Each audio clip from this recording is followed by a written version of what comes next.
Good morning. Hope you had a very nice weekend and Rosh Hashanah was meaningful for everybody. Also, what's today? Today is the fast of Gedalia. The fast of who?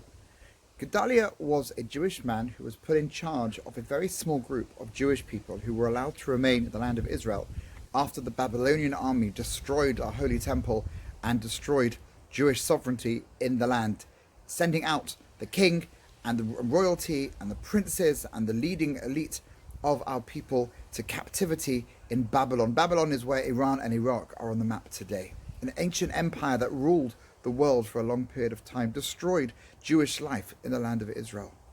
But they didn't want to just leave the country empty. That would be ridiculous. You've got resources, you've got a land, you've got provisions. You can use the land for something beneficial.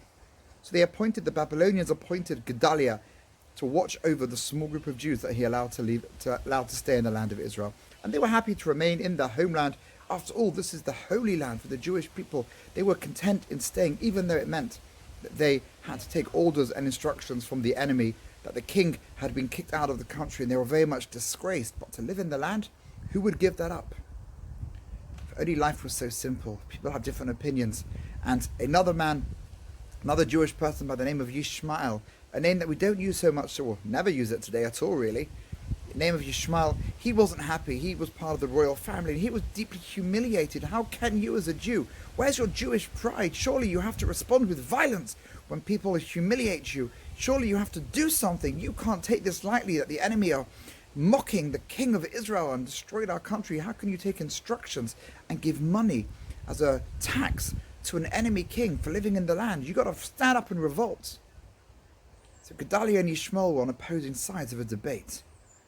Yishmael, there was a violent, twisted, cruel, bitter man. And on Rosh Hashanah, Gedalia was sitting down with his friends to celebrate the festival, and he was told you should be careful because Yishmael wants to assassinate you. He didn't want to believe that a Jew could kill another Jew. But unfortunately, tragically, that is what happened. Yishmael rose up and killed Gedalia and the people that supported him. The Jews that remained ran out of the country, went to Egypt, and really it brought about two tragic conclusions. One, the mere fact that within one religious tradition, Jews could kill other Jews. Terrible. And the other was the complete exile of the Jewish people from the land of Israel. What the enemy didn't finish, a Jew brought about and finished us off. So we fast. And we fast because of many things. But let me share with you a couple of ideas. We fast because it's tragic, what hatred can bring about.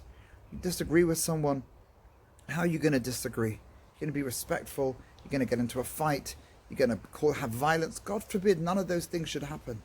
You can disagree, but disagree with respect. Learn how to challenge people's opinions. We don't all have to think the same. Our faces are different, our thoughts are different. That's absolutely legitimate. But violence has no place. And so we fast to remember a day without pleasure, without delight, without food, without drink. From dawn till nighttime, we go without. Focus on the tragedy when people don't know how to disagree amicably with friendship. But it also shows as well that when we're fasting, some people say, well, I'm fasting. What I'm doing is thinking of food. Because what do? We use fasting as a way to create an emptiness within us. It's not easy to connect to a story that happened so long ago. What's it got to do with me? It happened many years ago. Lots of people have fights. Why this one? This one was tragic because it affects our community.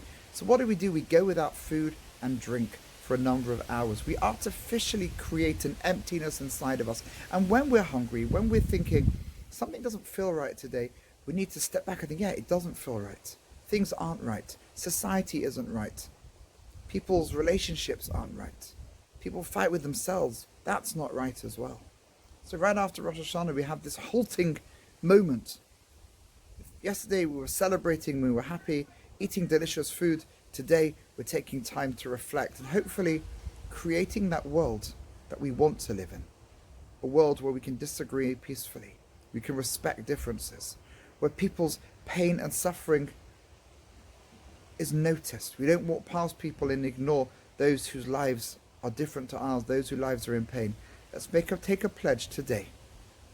Let's not forget Gedalia, a person who wanted to try and make the best of a bad situation. He tried, others didn't like what he did. So I'm asking you, try and make the best of situations you find themselves, even ones that are not ideal. Respect everyone's differences. And when we can bring those two things about, maybe this year will be the Shana Tova, the good year that we all wished ourselves a few days ago. We can actually bring that about. How do we have a Shana Tova? It's up to us to make that a reality in the year ahead. We don't rely on miracles to bring things about. You be the difference that when we get to this time next year, we'll say, wow, that was a Shana Tova. That was a better year. Take care. Have a good day.